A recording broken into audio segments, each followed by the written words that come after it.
อดบล็อกบ้านนั่น บ่nếu qua thọ blog về giờ cameraยังทอดอ่ะ เดินทอดเลย ทอดใส่ทอดถึงจะเลย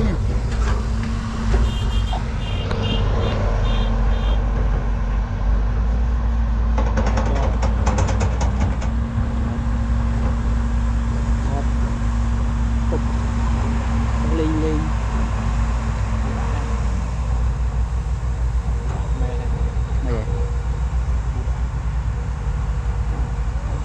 chả mới đi khơi lẹ chỗ vạn rồi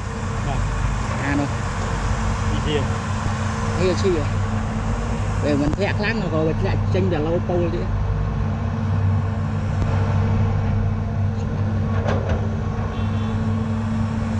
nó đâu à chị lại luôn rồi